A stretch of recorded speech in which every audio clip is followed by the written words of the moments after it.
every headache is not a migraine, but every migraine is a headache. ये आपकी personal life को, professional life को, social life को बहुत ख़राब करता है. Nausea, vomiting, gastric reflux, and also the patient feels better once they vomit it out. So कहीं ना कहीं पित्तज व्याधि है. Acidity and gut health and migraine is connected. दिन में वो शायद 2 या 3 बार वो डायनापार के इंजेक्शन लगवाती थी. जब मैंने उसे बोला कि तुम्हें इतनी लगाने की ज़रूरत नहीं होगी, कहते मैम मेरे से काम ही नहीं होता. Core problem was, irregular periods, not able to lose weight. She had extreme constipation. She had reflux, and she was almost like a very dull person. 10 में से 10 नंबर था कि 10 मतलब worst pain. इससे ख़राब पेन मेरे सिर में नहीं हो सकती. 8 to 9 months की ट्रीटमेंट के बाद वो ठीक हुई. तो आप थोड़ा सा मुझे ट्रीटमेंट के बारे में बताएंगे, like what is your way? Is chronic migraine reversible? I think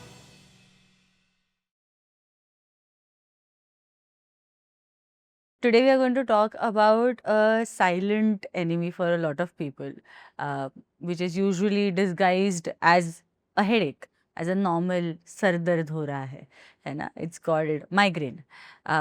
But there's a lot of misconception and it is not taken as seriously as the consequences of the disease are. So, if we could just start with understanding what exactly migraine is. Thank you, Devangi. So migraine is a very bad headache, and how it is different from headache is because it is recurrent in nature. It is repeated episodic headaches, and usually unilateral or bilateral. So earlier it was like unilateral, that it's only on the one side of your head, but nowadays we consider it like bilateral also. Also, there are certain symptoms associated with your headache, which is nausea, vomiting, photophobia, phonophobia. So these are some symptoms which differentiate migraine from other headaches. So these are the classifications. Like this is the classical symptoms of migraine. Migraine is a type of headache, but not just a simple headache. So every headache is not a migraine, but every migraine is a headache. Okay. Got it. And if I am to say who is the most, like people who have migraine mostly is women. And if you have to see the database, like in every 10 women, you would find 2 or 3 people who would have this as a recurrent pattern. And migraine can happen at any time of their life, but mostly usually during their youth. So it starts during their college life and could go till the age of 45. And also it is said that beyond a certain age, it is also self-limiting, and then it settles down and the incidences get reduced with, time by itself. We discussed the classical symptoms of migraine. What are the classifications, if you could share that? So migraine could be of various types. One could be migraine with aura, migraine without aura. Then it could be chronic refractory migraine. It could be chronic migraine. It could be menstrual migraine. It could be sinusitis migraine, and so on. So each of them is different because of their symptoms, because of their onset, um, their relatability to a particular case, and also the associated symptoms across, with the attack they get. You just mentioned aura. So what exactly is migraine with aura? So in migraine with aura, usually people feel some flickering lights and they feel something like an aura during a headache. So that is why it is called migraine with aura. मतलब जैसे चक्कर आना होता है. चक्कर आना, कोई बहुत ब्राइट लाइट का फील होना, फ्लिकरिंग लाइट्स का, इस तरीके की चीज़ें होती हैं. तो lot of neurological symptoms are seen there. But my primary subject is migraine without aura. Okay. Okay, because this is also a misconception. मतलब मैंने मेरे दोस्तों से भी सुना है कि अगर चक्कर नहीं आ रही है या सिर बहुत, मतलब वो पेन नहीं हो रहा है, बायलैटरल या यूनिलैटरल पेन नहीं हो रहा है, तो वो माइग्रेन नहीं है. मतलब ऑरा के बिना माइग्रेन नहीं होता. इज दैट नहीं ट्रू? नहीं ऐसा नहीं है, but migraine with aura and migraine without aura. But generally जो लार्जर पॉपुलेशन को देखने को मिलेगा, that is migraine without aura. How is migraine connected to our doshic imbalances? So migraine, जैसे कि मैंने बताया, इट्स बेसिकली अ पित्तज विकार एज पर Ayurveda. Lot of symptoms are like nausea, vomiting, gastric reflux, and also the patient feels better once they vomit it out. So कहीं ना कहीं पित्तज व्याधि है. Secondly, if you see the age, the youth, That is the time where your pitta is at the highest. तो पित्त के काल में, पित्तज काल में, this disease is seen. So therefore, it is mostly pith dominant. Hmm. Okay, and as you said, it's mostly seen in women and also in younger generation. And across the years, as they grow, you also mentioned that वो self-limiting हो जाता है. But then sometimes the pain becomes really unbearable for a lot of people, and the symptoms can be very different. Like कुछ लोगों को photophobia हो जाता है. तो इसके बारे में थोड़ा-सा symptoms के बारे में, like with maybe the kind of patients that have come to you and with the problems that they have come to you with, could you share some experiences? So one thing is very funny about migraine is many people don't know they have migraine. So a lot of time people come to my OPD and they would tell me that they have this recurrent bout of vomitings once or twice in a month. They feel very fatigued. They feel a lot of gastric refluxes and all of that. They're not able to perform, all of that. And then I do this simple questionnaire. And then I ask them, do you also get headache? Headache is normal. Whenever I get my menstrual cycle, I get headache. Whenever I go out, I get headache. I go in the sun, I get headache. And that is where, it's very easy to diagnose them. Okay, this can be the problem. And ultimately, through the screening form, I'm able to diagnose it as migraine. And then the focus shifts there. So while I'm treating the major problem, just everything gets figured out. So that is one thing. So the basic complaint that people have, especially women, would be constant fatigue, which is also lethargy, poor appetite, constipation, bloating, excessive sweating, phonophobia, nausea, vomiting, tinnitus. These are the major symptoms, mostly. That What people is have. phonophobia? Phonophobia is they can't bear any noise. Like if there's loud music, there's some jargon happening, or you're going to a mall, or in the traffic, horns, etc., it will really bother them. Or they can't watch any movie. They would want to be in absolute silence in a dark room. So these are the symptoms which are seen. Okay, and the medicines that we consume for curing headaches, would those be useful to cure migraine? It can initially. With migraine, the line of treatment in modern science is two things. One is the abortive, in terms of whenever there's pain, you can take a painkiller and the pain will get resolved. And then the other one is the prophylactic treatment where they put you on a medicine for long term. So mostly when we are starting with abortive treatment, like it starts from a basic painkiller that we all have at home. Especially in India, we get a lot of painkillers at our disposal. We can eat as much as we want. But what happens with time is there's a lot of resistance that develops. So beyond a certain time, a basic paracetamol might not work for a headache. So धीरे धीरे करके there's a progression. The degree of the painkiller keeps increasing. There's a stronger painkiller and it goes on and on. So, but there's also one more condition called medicine overuse headache, which is seen in a lot of cases. And those are the kind of cases we like to treat and see. So there's a point for every migraine patient that they say, or cases which really worsen with time, that they say, now nothing works. Now I have to go to the doctor, I need to take injectables, I need to go on IV fluid, and that is how it is resolved. No oral medications helping me. So they reach to a point where it is called medicine overuse headache. So they form a cycle. If they're taking the painkiller, they get a headache. If they're not taking, if they have headache, they have to take a painkiller. So it's like a cycle. So even that becomes a challenge for a lot of people. So I would always suggest people, and I still tell people at my clinic that whenever you're taking any painkiller, you need to take it through your physician or your neuro doctor, whosoever, but do not self-medicate. So that is one problem. Also, the feeling of nausea, that is also an indicator for a lot of people when they have. So see, if you're talking nausea, vomiting, phonophobia, all these are associated symptoms of migraine. So there are symptoms which will always be whenever you have a migraine attack. So this is how it will differentiate you from any other headache. Similarly, like how I spoke about associated symptoms, there are also certain relieving factors. Factors that will also help you, getting better with migraine, which could be cold compression for certain people. They would apply an ice pack. Similarly, if they're in a darker room, that helps them.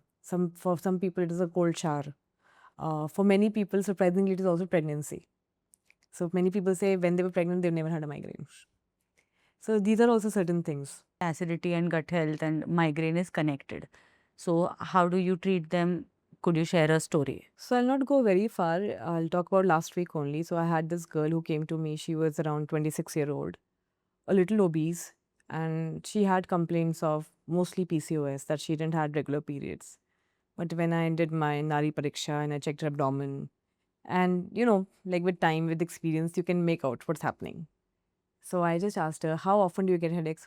Oh, it's almost every second week. What do you do? I just take painkillers. So that was a standard reply. So then I asked her, like, whether you get it like every month, whether they're like 5 attacks in a year, what is the duration of your headache, then the symptoms, unilateral, bilateral, nausea, vomiting, all of that. And she had all of them, not realizing that she was a patient of migraine.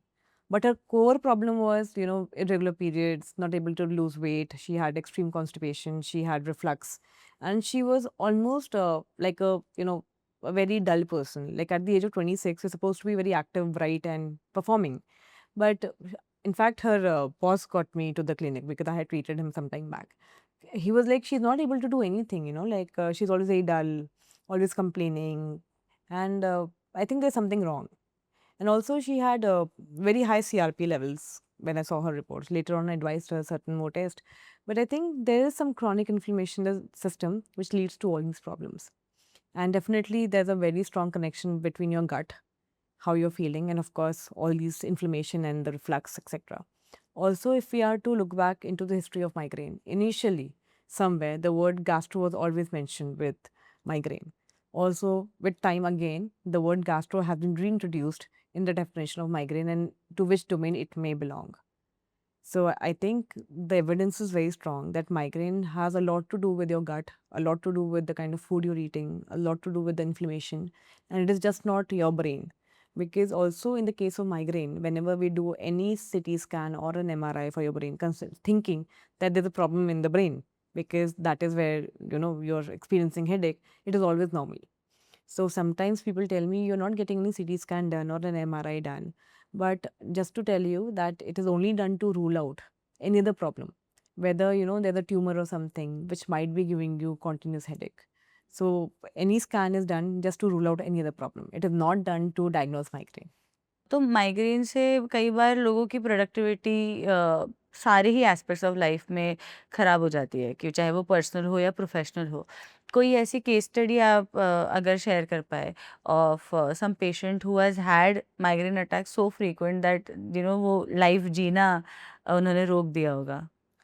तो इसमें ना दिमागी हर तरह के case आते हैं migraine में, and छोटे बच्चे भी होते हैं, कई बार मेन भी होते हैं, फीमेल्स भी होती हैं। तो आई थिंक ज्योति का एग्जांपल बात करते हैं। ज्योति हरियाणा से है, एंड कोविड के दौरान मेरे पास आई थी वो, एंड इतनी पेन किलर्स खाती थी, मतलब मैं डर गई थी कि क्यों खाती है ये।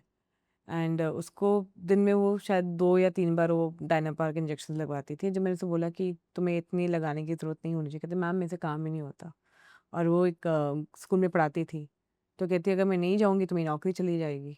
तो वो इतनी हताश थी और इतनी परेशान थी अपने हेडेक से वो, लेकिन उसके मतलब शी वाज़ ओबीज़, एंड उसकी वेन्स हमेशा काउंटर कर जाती थी। मतलब कहती कई बार पैरों पे ड्रिप लगानी पड़ जाती है कि हाथों में वेन्स ही नहीं मिलती हैं आज के टाइम पे ड्रिप लगाने, क्योंकि मैं इतनी उल्टियाँ करती हूँ, मैं खाना नहीं खा पाती हूँ, तो मेरे को चक्कर आते हैं, मेरा बीपी लो हो जाता है। Also because of migraine she was almost close to 39, then 39-40। I am talking 2020 covid जब था तब आई थी।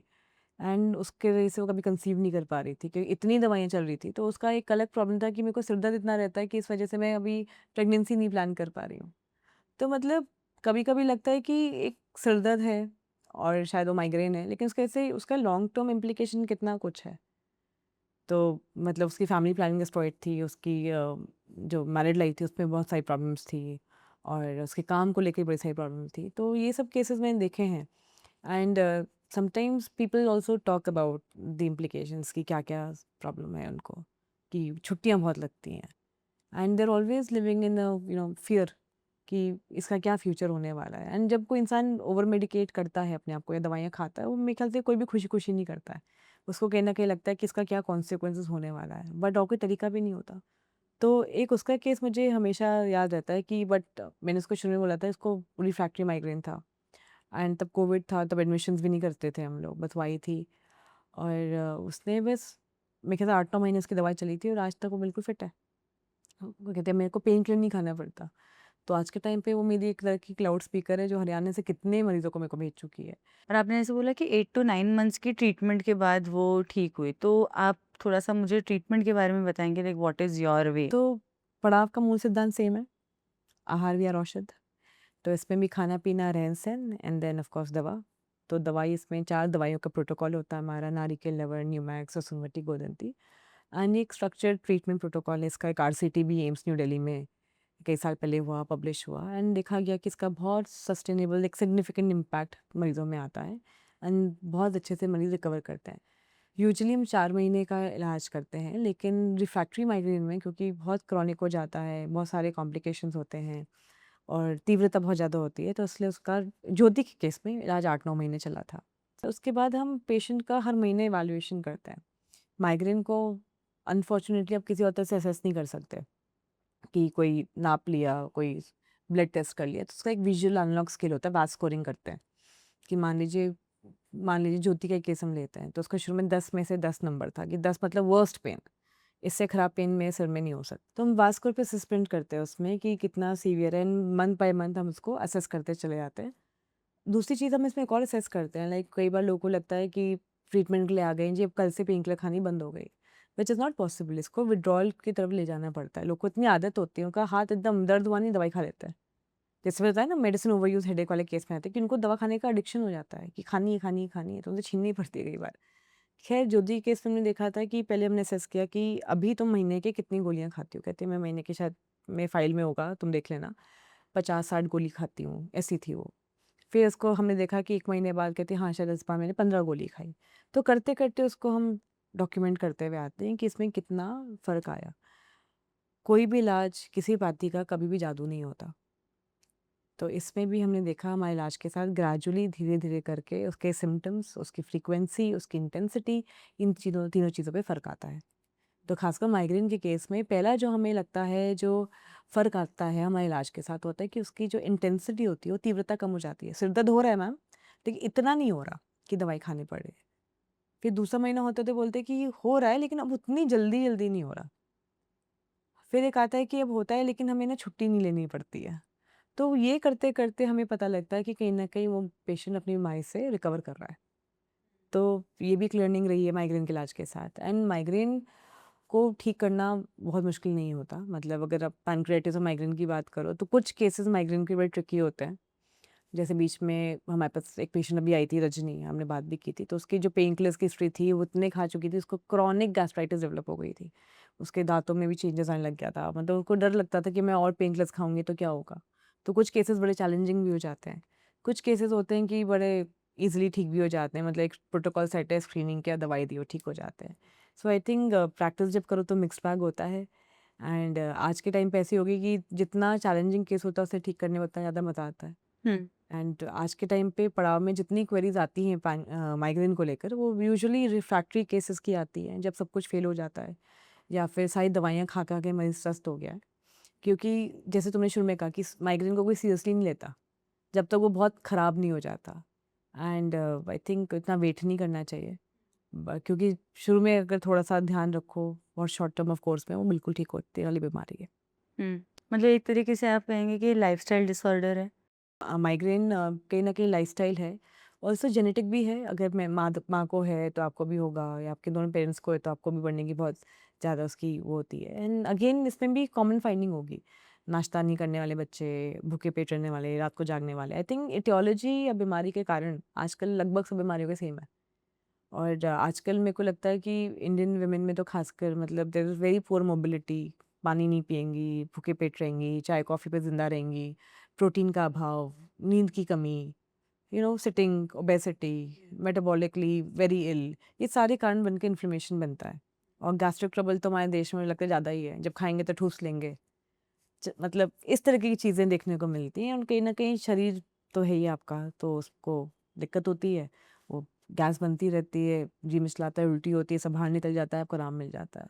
तो ये भी एक फैक्ट है कि माइग्रेन के मरीज़ को उल्टी करके बड़ा अच्छा लगता है या जैसे वॉमिट कर देगा सारा चीज़ को आराम पड़ता है, क्योंकि जितना एसिड है सब कुछ बाहर निकल जाएगा। शिखा जी, आप कितने सालों से माइग्रेन के पेशेंट्स को हील कर रही हैं?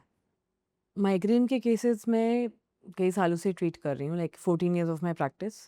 एंड ऑल्सो माइग्रेन को अगर मैं को बताना है, मैं कब से सब्जेक्ट को पढ़ रही हूँ, 2006 से। तो जब मैं कॉलेज में गई थी और पहला टॉपिक कब क्लिनिकल ट्रायल शुरू होने वाला था एम्स में हम लोग का, तो I was interning on this project with my father. So वहाँ से मेरी जो लर्निंग थी सब्जेक्ट को लेके, कुछ पोस्ट प्रेजेंटेशंस थी, एक बार लंदन में थी, फिर एक बार फिर इसके बाद अमेरिका में थी, फिर एक बार स्वीडन में थी। तो पोस्टर्स जितने बने थे पापा के साथ बैठ के मैंने बनाए थे, तो हर वक्त सीख रही थी। I was like very young then.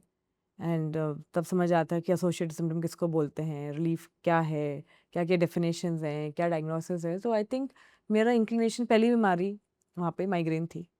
तो मतलब व्हाइल आई वाज ग्रेजुएटिंग, मतलब पढ़ाई कर रही थी तब उस वक्त, तो माइग्रेन का तब से था। एंड समझ में नहीं आ रहा था कि जो नॉर्मल सिंपल क्लासिकल माइग्रेन है, साल में 4-5 बार होता है, वो एक गोली से ठीक होता है, वो हमारा पेशेंट नहीं था। हमारा पेशेंट हमेशा से वो मरीज़ था जो तंग आ चुका था, दवाइयाँ खा-खा के, पेन किलर्स ले के, या उसकी लाइफ में जब इतनी प्रॉब्लम आने लग गई कि it was really making him very debilitated, कि उसकी personal life, social life, professional life affect हो रही थी। तो those were the kind of cases. And more or less people find me through word of mouth, मतलब somewhere or the other, people recommend, and that has been our way so far. एंड उसी तरीके से इतने सालों से हम उसे करते आए हैं। एंड इसको भी जब प्रोटोकॉल स्टैंडर्डाइज हो गया, कई लेवल्स पे हुआ, पहले खुद इलाज किया, फिर मल्टी सेंटर किया, फिर एक एलोपैथिक हॉस्पिटल में किया, फिर आज की डेट में we share this protocol and it is structured, it's uniform and it works wonderfully for majority of cases. Again the main thing remains the compliance, क्योंकि जब तक आप ठीक होना नहीं चाहोगे, आप ठीक नहीं हो सकते। There is an approach about migraine कि ओके अभी हेडेक हो रहा है तो इमीडिएट बेसिस पे इस हेडेक को बस क्योर करना है। ये लॉन्ग टर्म तरीके से भी हील हो सकता है in a way that it can never be a part of your body. Do you think this approach needs to change? See Divangi, मुझे लगता है जब भी कोई बीमारी होती है, कोई साइन होता है ना बॉडी में, it's your body telling you that something is not right with you. तो जब भी हम कोई पेन किलर ले रहे हैं, अबॉर्टिव कोई ट्रीटमेंट कर रहे हैं, definitely it is giving you that instant relief जो उस वक्त की नीड है।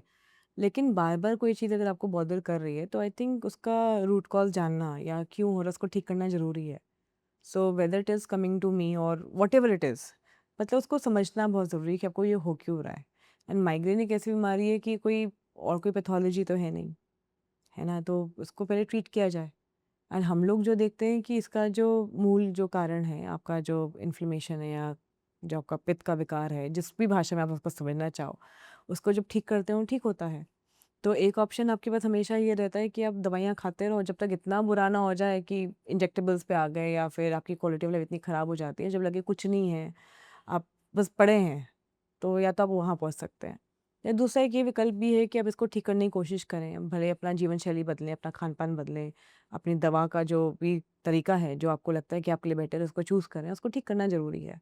सो आई थिंक ये हमारे ऊपर होता है।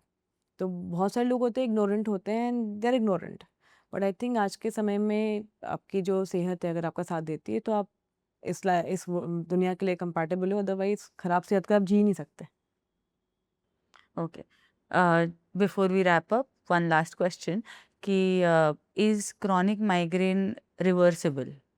आई think chronic migraine is absolutely reversible, इसमें तो कोई डाउट ही नहीं है। थोड़ा-सा पेशेंटली टाइम कंज्यूमिंग, बहुत मतलब मेरे ख्याल से कंप्लायंसेस के साथ, रूटीन्स के साथ, डाइट के साथ, दवा के साथ, ये बिल्कुल ठीक होता है। एंड बहुत मरीज़ों को ठीक करके आज मैं इस बारे में बोल सकती हूँ इतनी कॉन्फिडेंटली, इसको ठीक करने में बड़ा मज़ा आता है।